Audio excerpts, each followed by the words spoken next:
Sasa, thanks for joining us, and it would be a great privilege to have you on our show.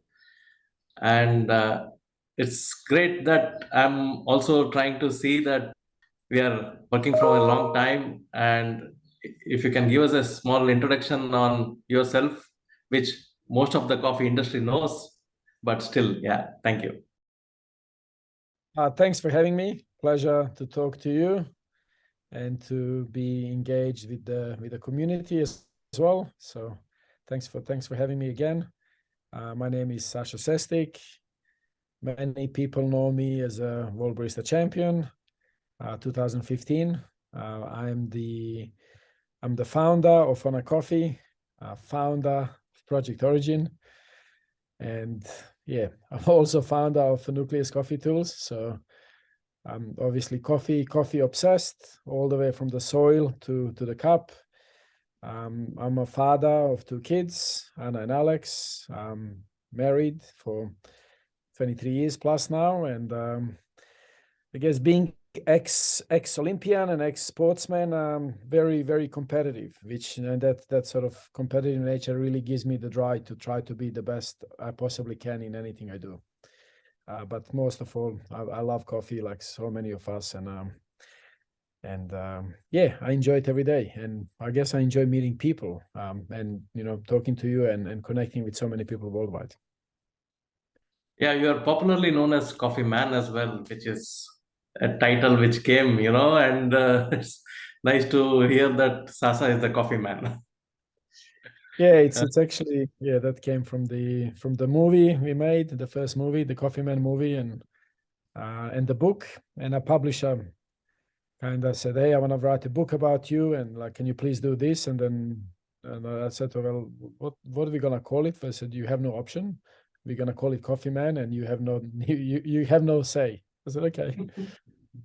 So that was, yeah, Jeanette's idea, and I guess sometimes when I go to coffee shops in random countries, people, there's a Coffee Man. So, okay, I'm kind of used to it now, so it's okay. Yeah. So, I mean, like, just to take us with the journey, how you started with the coffee. Yeah. Yeah, so short story, I was born in Bosnia, and when I was 18 years old, after kind of several wars or civil wars in our country, my parents and myself decided to come to Australia in 1997, and the idea was to come to Australia, continue playing my sport, handball. And 2000 is when I sort of decided that after Olympic Games that I'd love to get some more education on hospitality. So we've done TAFE. I've worked in different cafes, different restaurants, and I literally fell in love with a coffee in just after Olympic Games. So the reason why is, like, many of us, we fell in love with the coffee because we love flavor, and we tasted the coffee and go, "Oh my God, it tastes amazing. Can coffee taste this good?" But I fell in love with the coffee without even drinking coffee, which is really weird. I love the ceremony of the coffee. Like, I always knew I'm gonna do something in hospitality when I retire from handball, because I just always had that connection.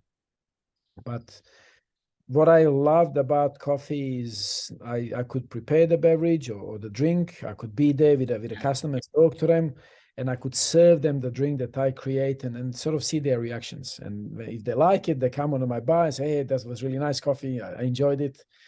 And I felt I was getting a lot of satisfaction out of that, just having that interaction. So I was making coffees for like 6 or 12 months without really enjoying the taste. Like, and then after the shift, I would have a sip of this doesn't taste good. Like, why people drink this?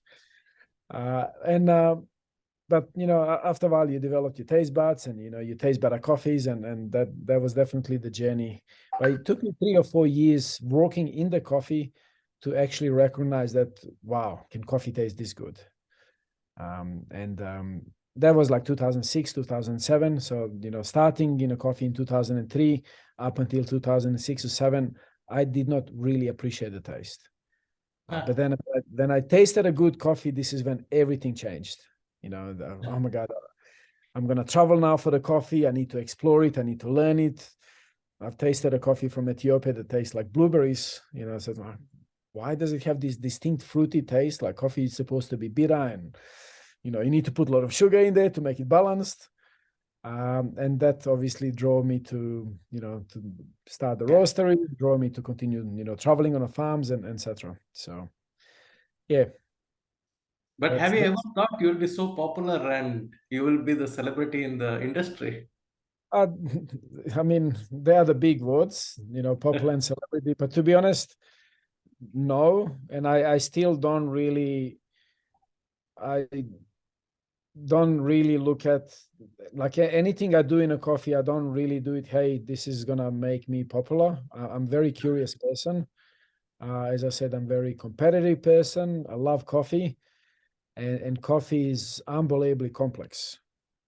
And the more we know coffee, the more we realize that we don't know, and that really keeps me excited because it gives me that energy to keep chasing that best possible coffee. And I mean, when I started coffee, people were telling me, "Why do you want to be barista?" Like people do that as a, and even my friends, I said, like they go to university, they get good degrees, that they go, they're lawyers or doctors, and I was the only one in that group. Hey, I'm a barista. I'm learning hospitality. He goes, that's a secondary job. Wow, that's the uni job. Yeah. Yeah. So there was not ever attention that, hey, I'm gonna do coffee so I can be popular. Like it's the last thing you wanna do is to be barista 15 years ago so you're popular. But it's the curiosity, and I think that's when you're passionate about something, you love it so much, no matter what it is. Yeah. I guess at the end, somehow the result is that people notice that work, and it is definitely rewarding. I'm not gonna I'm not gonna say, hey, I don't notice that. I definitely don't notice it, but I'm in the same time I'm not doing it this work to be popular. Um, it's a very, I guess, pure calling, and my wine coffee hasn't changed for so many years. That's nice. As a coffee person, you have been involved in wide aspect of the industry. I mean, like when I say wide, you have a coffee shop, you have a roastery, then on the growing aspect, you help farmers, you have a project on that. And then you also have another thing which produces beautiful tools. I mean, like one person involved in all aspects of the coffee is yourself. So, is that something you wanted to have understanding from start to end? What made you to, and you have successful in all aspects. What brings the different changes? Yeah, it's a journey for me. It's like all kind of like in a 5 year sets, 5 6 years, right? For five Mm, 6 years, I worked as a barista, mm, and then I realized, wow, I actually, coffee can taste amazing. How can it taste even more amazing? Maybe if I start looking to learning how to roast it, we can push that potential. So for next 5 years, I started roasting coffee. So well, now that we're roasting coffee, we are suddenly in a wholesale business, not only in a retail business. Okay, great. After 4 or 5 years being in a wholesale business, that being that curious, how do I make it better? Well, I need to go to the farms and learn. And then suddenly we are in the green bean business, buying the coffees. Well, how do I make this green bean better? Well, I need to now start collaborating with different industries, work on the processing. Maybe I should buy my own farm so I can use the research and development farms. So suddenly I'm a coffee farmer. And then after a while, some people obviously internationally recognized, maybe we should, have Sash to help us develop coffee machines. So, working with Sanremo now for almost 10 years. And I think that's a beautiful story within itself, because Sanremo 10 years ago was considered as entry level, coffee machine manufacturers. yeah, And I've learned so much from them, because the reason I said yes to Sanremo is I so need that I can actually learn more about the coffee machines. And if I know more about the coffee machines, I have ability to produce better espresso. So we're kind of going mm, back in a circle, being barista again, right? yeah, But refining every element, because what's giving me opportunity to know roasting as much as possible, to know, being barista, green bean buying, being a farmer. and now being barista again, it's completely different perspective. And then, you know, and that also drove me, well, when I was competing in 2015, okay, well, maybe distribution is important in a coffee. So I want to make sure that my espressos are very consistent. So how do I make the espressos in competition arena more consistent? Oh, okay, well, I need to come up with a distributing tool. And so it's, as you can see, like the why doesn't change. I want to continue chasing the best coffee with, the knowledge that I have. And recently, obviously, some people would know that I have been collaborating extensively with the Zurich University, with Professor Chahan, really understanding the science, because that's been very amazing for me. Talking to different experts that understand the coffee from completely different side has opened up my mind to try to make coffee as tasty as possible. But yeah, I did see big opportunity that the coffee tools are important, and and also having that understanding from the farm level all the way to the cup, and also making the coffee tools. I'm kind of always considering all of the aspects, and so this is why obviously Nucleus was born as another new company. A lot of companies, a lot of headaches. So it's you said successful, but I guess we are following a path, following a passion, but it is a hard work. It's a very hard work, and it's very demanding. So when it comes to the equipment, is it the distributor is the first tool? And even if I'm not, if I have to say that you were the first one to get into distribution, I think I would not be wrong. Yeah, So exactly. how did you come with an idea? I mean, like the whole, so many ages, people were just dosing coffee and just brewing coffee. And what made you to think that you have to distribute it within the basket? The very it's a long story. I'll try to keep it as short Yeah, as yeah. possible. So 2014, I was invited to compete. So back then, 2014, I still have not win national championships. I finished number 3, number 4. I've competed for 7 years, and the best thing is when you don't win, you you don't fail. You actually have a reason why you have not done as well, and you need to improve. It's opportunity for us to learn. And in last couple of years of my competition, I definitely took all of the feedback from judges that if my 2 coffees were consistent and 2 other coffees possibly channeled, why did my basket channel? Well, is it tamping? Is it a little bit more? Is it distribution? Well, if I'm distributing with a hand, am I consistent? And it became very clear for me is in 2014, I went to Singapore to compete. I've roasted a coffee, it was very late notice, roasted a coffee a few days earlier, possibly a little bit lighter roast profile. I flew to Singapore, I had only a few kilos of coffee, water, machine, everything was different, grinder. So I ended up doing a really beautiful, tasty coffee, but my recipe was only 15 grams in a basket. And when you have and the coffee was lightly roasted, very, very dense coffee. So you have a basket maybe this big, and your amount of coffee is only that much. And that's impossible to distribute with a hand because you cannot get in the end. So I ended up competing, doing as best possible distribution. A couple of the coffees were exceptional, like, 5s and 6s. Other coffees are pretty bad, not as good. Coffee possibly channeled. And on the flight back, I was thinking all the time, like, it's not a problem with the coffee because coffee tasted great, roasted great, extracted great, but the other 2 were not so great. So what did I do wrong? And I'd really pinpointed it, well, because it was such a slow dose, my distribution was not very uneven, coffee channeled, etc. So how do I stop doing it? Well, I actually can't do it with my hand because hand cannot go that low. I need a tool. And OCD version 1 was a version number 11, my 11 one, which was the first commercial one. And then from then onwards, people go, oh, this makes sense. We should distribute. And then so many other tools came across and everything. But I do remember Seattle 2015, when I competed, I actually needed to tell judge, hey, this is distributing tool. It's not a tamper. So like make sure the technical judges are not penalizing me because then they're looking, what is he doing? What is that? But yeah, now it's a common, I guess, practice for most of the baristas. Yeah, yeah.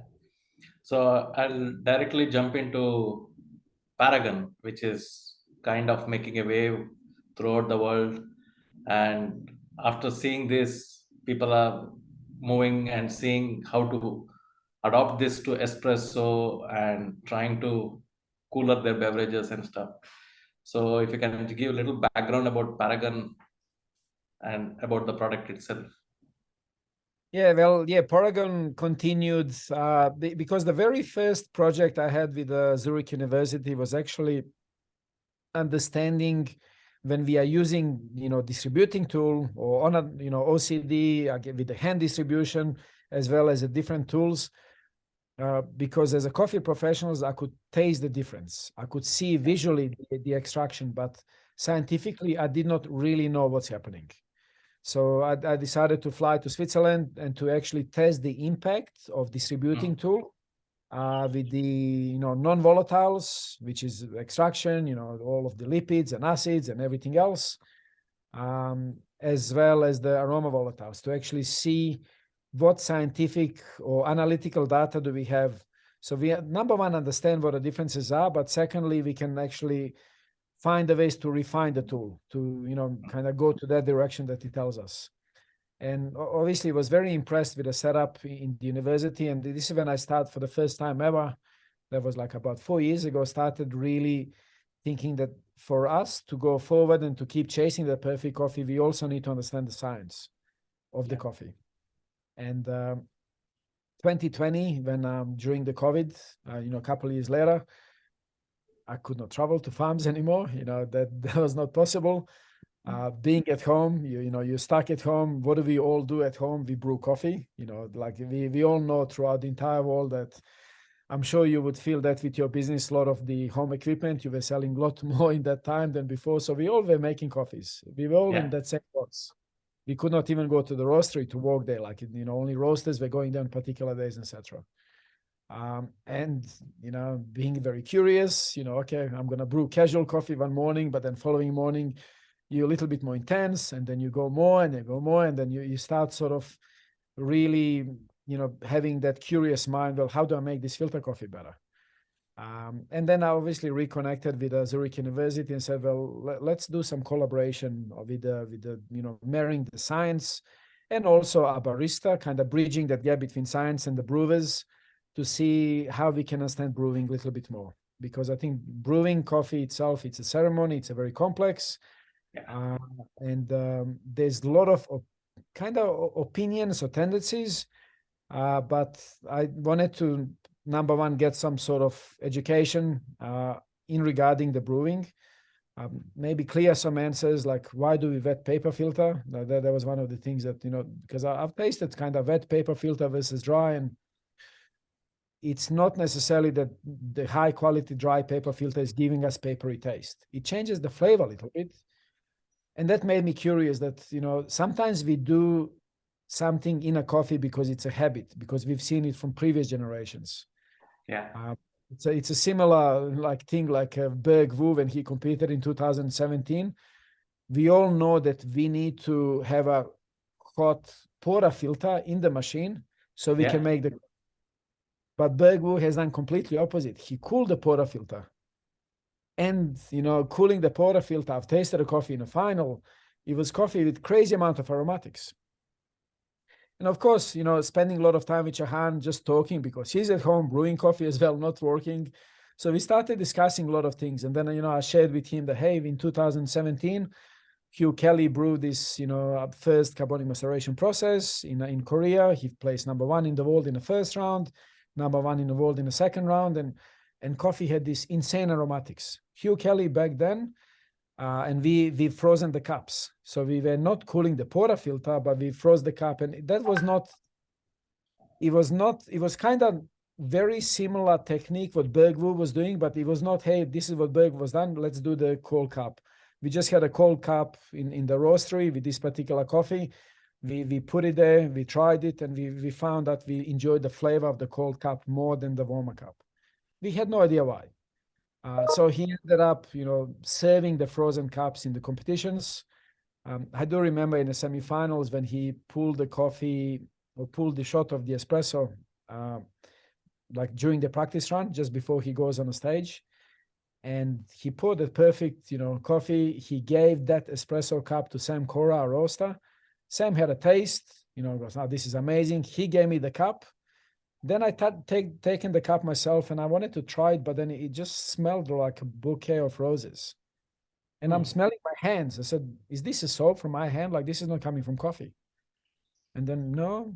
And then I looked at Sam. I said, "Man, why did you wash your hands with such a aromatic soap?" And I'm having a go at him and goes, "Man, I did not." "Yes, you did." Like 100% convinced that these aromatics are not coming from coffee. And he goes, "Sasha, I did not." Like, stop yelling at me. Then I realized, oh my God, this flavor is coming from coffee. No, and back then we did not know why. But then when I shared these things with the Chahan, Chahan decided to, he's done some studying with the, preserving aromatics. And he told me, "Sash, we've done some studies, some basics, but we feel that we lose aroma volatiles after the extraction because the liquid is so hot. And by the time that liquid is traveling, and it's sitting in a warmer cup, they sort of disappear." So then we said, well, it makes sense what Berg was saying. It makes sense about Kelly's experience. So I started putting, glasses, knives, and forks in the freezer, freezing them, pouring that over the random espresso, seeing the tendencies. That there's actually some differences there. And that's when we decided, let's do proper studies on this, because they have all of the equipment to test aroma volatiles. And let's actually see if there's there's any differences. And he obviously found a lot of differences on their side, that we are increasing aroma volatiles. We found differences in sensory side, and then we obviously were excited to understand that we can actually improve flavor post extraction, because we're not interrupting extraction. We just preserving these aromas with that sort of way of capturing and cooling the extract chill. Yeah. That's how it all started. But Wow. yeah. So for a consumer, when they brew on Paragon, what should they expect? I mean, like how just as a common, how what improves? Is it the flavor? Is it the taste? Or is it the experience? Great. So I'm going to answer this a little bit differently. I want to talk a little bit just so we understand when we're using a Paragon, we are not changing extraction. So brewers can brew the normal filter however they wish. They have their own technique. And all we're doing is we are changing the post extraction. So we're not going to be changing the TDS. All of the non-volatiles are going to stay the same. What we're changing or what we are capturing more is aroma volatile compounds. And aroma volatile compounds are, people think that, okay, aroma, that means just a smell. Of course, it's a smell, but 80 to 90% is, it's like what we taste. It's from retronasal. It's from the aromas. So not only we changing aromas or we enhancing aromas, we actually changing the flavor perception. But there's two families of aroma volatiles. We have the light ones that we call light aroma volatiles. They evaporate very fast. And we have a heavier ones. They sort of stay longer. Usually light aroma volatiles are captured in the first part of the extraction. So that's why with the Paragon, we have that flexibility that you can cool down only the first part if you wish. And then afterwards you can move it out. So you're not chilling that side. But the aroma volatiles are, people say there's 800 or 900 of them in a coffee. Like we have measured 80 to 120 in our coffees. And the thing is, we can have small aroma volatile, like I said, light one. Yeah. And as an example, like beta demacenon, if we have a really low intensity of that aroma volatile, we cannot really smell much.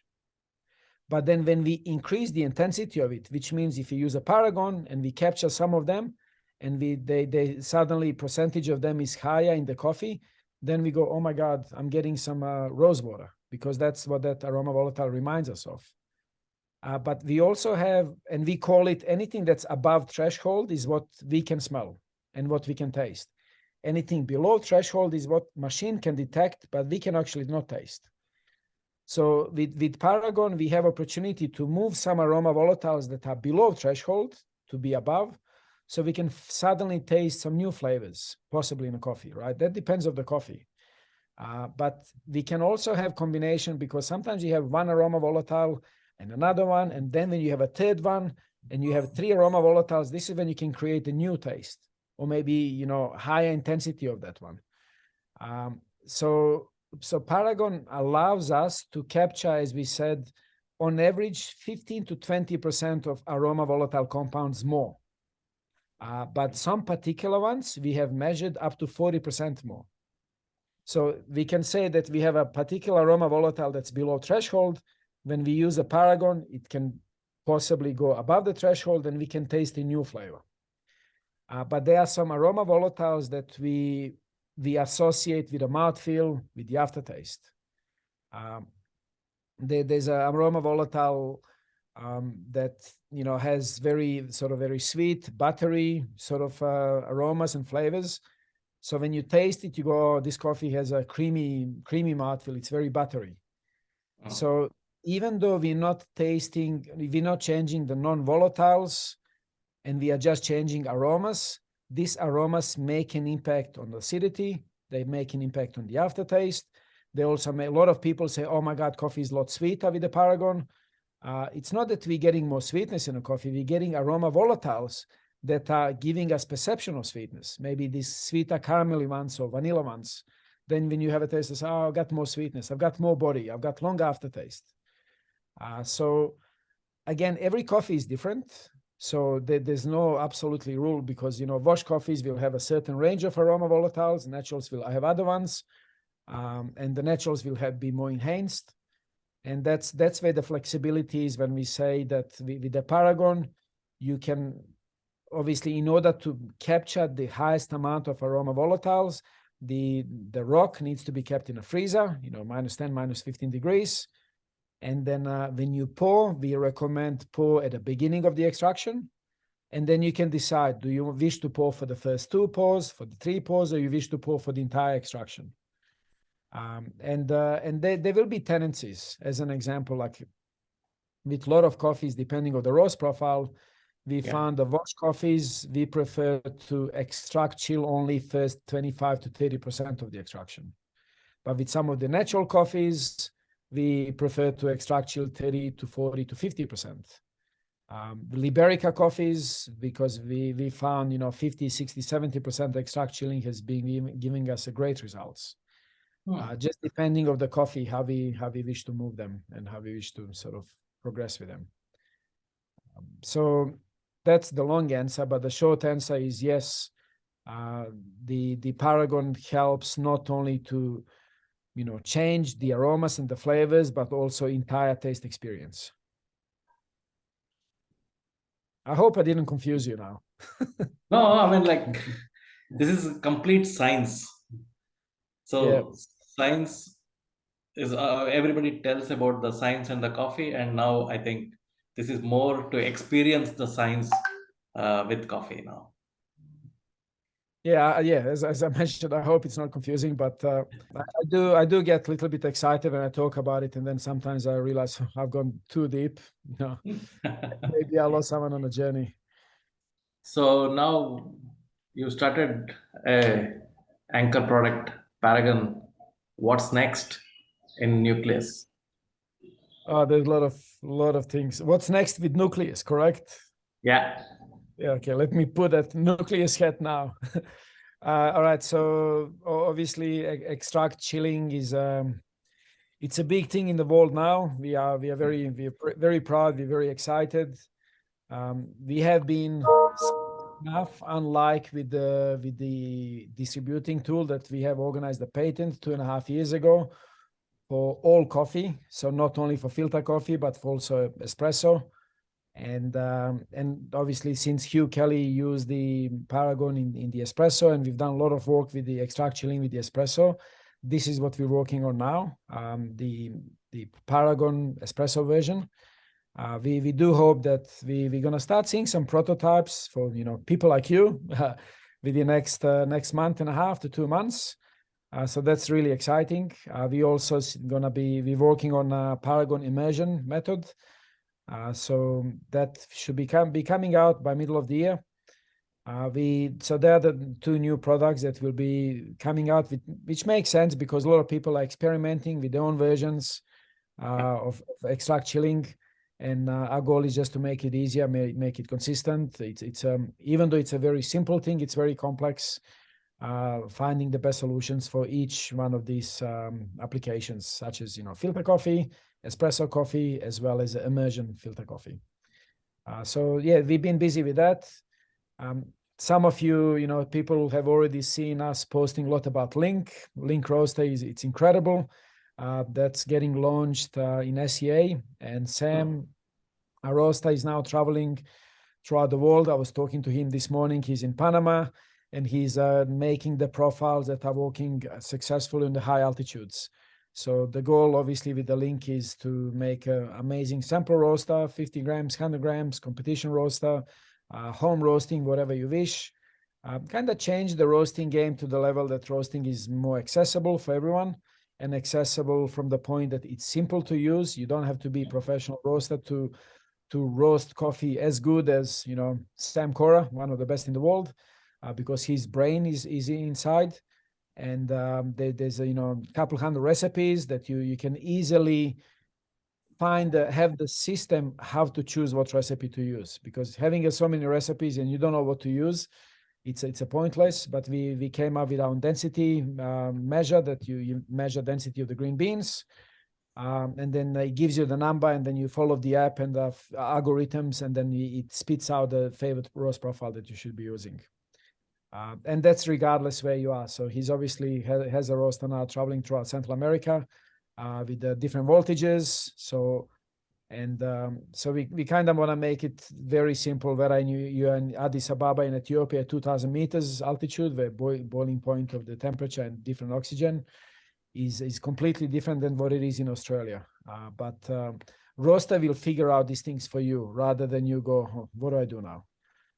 So I think rest of the year, it's for us, for Nucleus, it's really refining everything, making sure that our partners, our distributors understand the technology, number one. And also, you guys are doing a great job with understanding technology and translating that to your clients, making sure that end users are getting the best value out of this. And why are we talking about being accessible? It's of course the price point. We believe that our price point it's absolutely approachable for everyone, and that's something that was very important for us, being very connected with the farmers. Most of the coffee farmers cannot roast; they don't understand technology of the roasting, and also it's a very expensive for them to buy these coffees, and often these coffees get overlooked due to the not best roast profile when buyers come to the farm. So we feel we're very connected with that. We feel that that's our a journey, a task to do, and we're really excited to be working on that project. There will be new addition of the new distributing tool end of the year as well. A new era of distribution, I possibly can call it, and a few other really, really exciting, innovating products, which we'll probably see in early 2024. So it's been busy. Oh, we are all excited at Brewing Gadgets because you made us a distribution for UAE and India, Yeah, and you keep innovative stuff, which makes us also gives us an edge, as you said, to give to our valuable customers and show them, demonstrate them, and it works. yeah, That's at the end of the day, it's also very important. As the concept comes and the new product comes, it should work and it should demonstrate yeah, exclusivity what it brings in.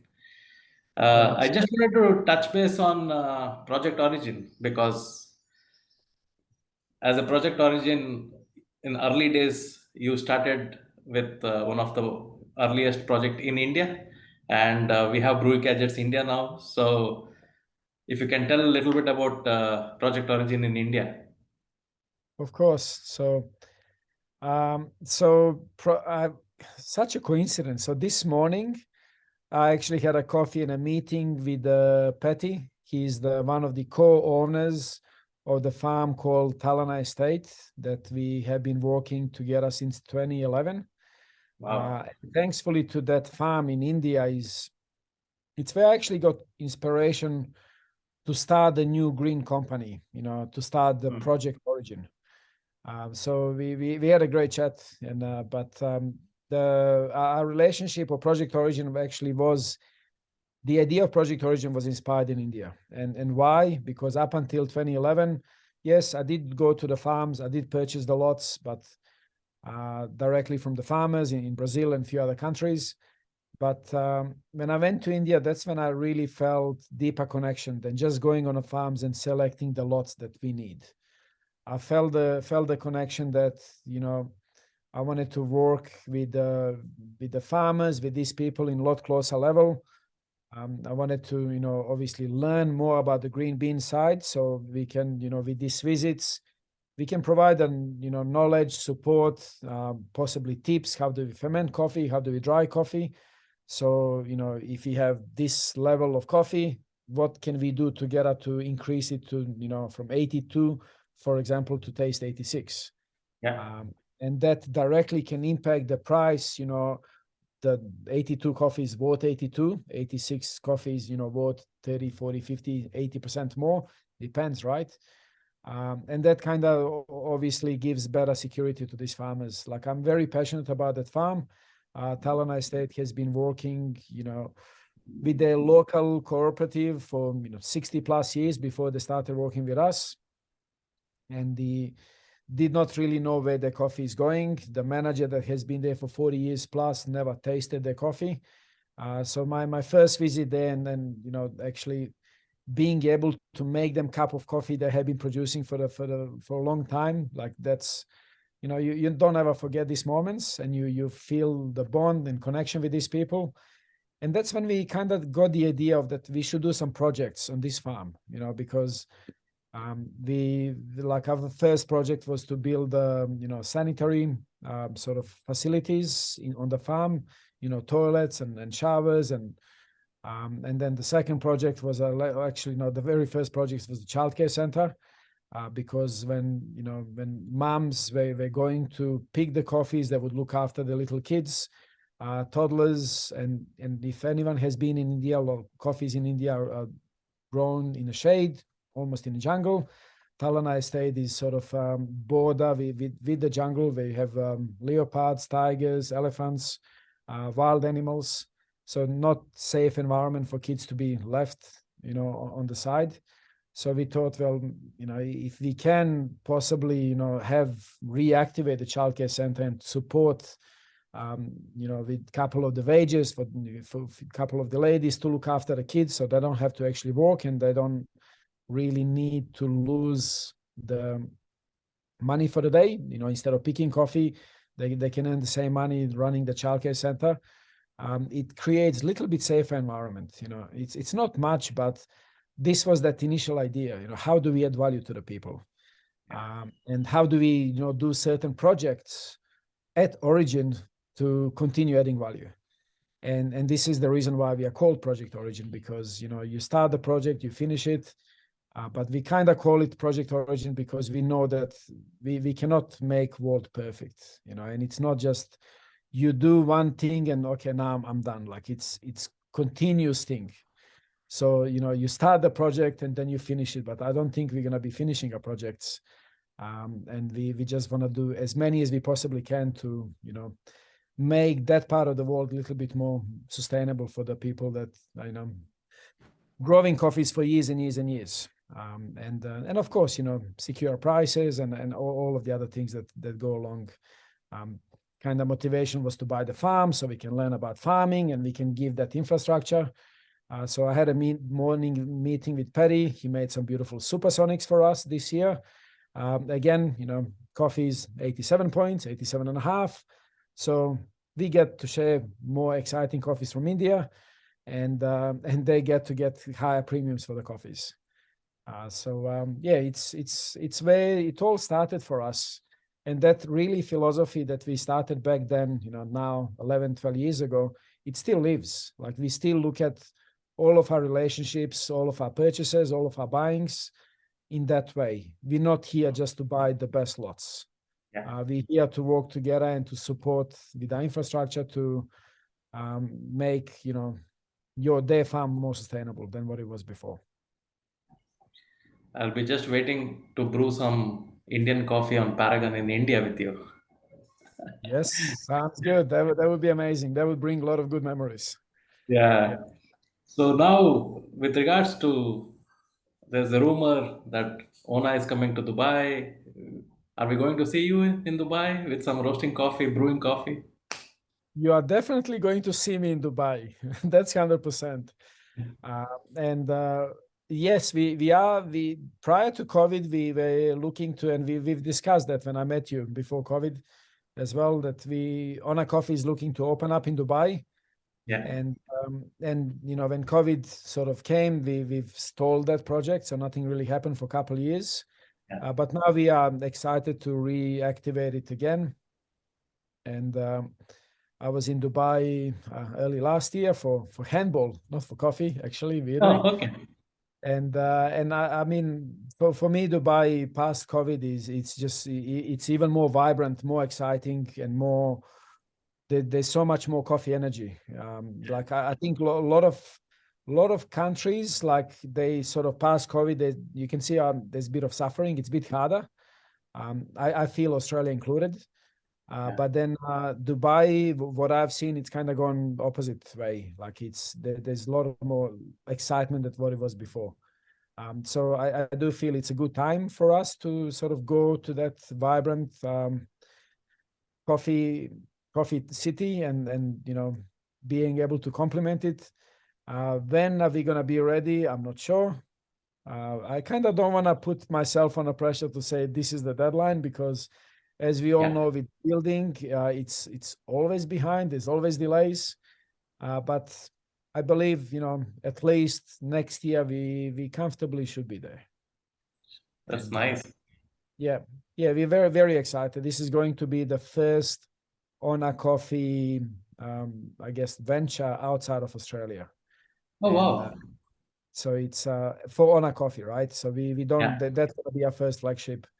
And I love Dubai. I love that part of the world. I find all of the excuses to be there as much as I possibly can. And yeah, looking forward to spending a lot more time over there in the future. So thank you so much of time you took over to speak to us, and it really appreciate. And I always like you're so humble and you're so coffee passionate talking to you. Thank you so much, Sasa. Thank you so much. Thanks, right? And I do want to say that I really really appreciate our relationship, our friendship. We did talk a few weeks ago and said, well, when we can work with the friends, it's so much easier. Yeah. And we all love coffee for very very similar reasons, and I believe you guys are amazing partners. We're very proud of that you selected to work with us, and I think you've done an absolutely incredible job with the Paragon and with our tools. And yeah, our relationship is getting stronger, and looking forward seeing your beautiful new showroom. It does look amazing with what you showed me as well, and yeah, cannot wait to be there. And hopefully in the future we can run some events and be able to meet the industry in a person as well, Yeah. rather than just like this digitally. Yeah. Sure. Thank you. Thank you, Sagi. Thank you very much. Take care. Bye. Bye bye.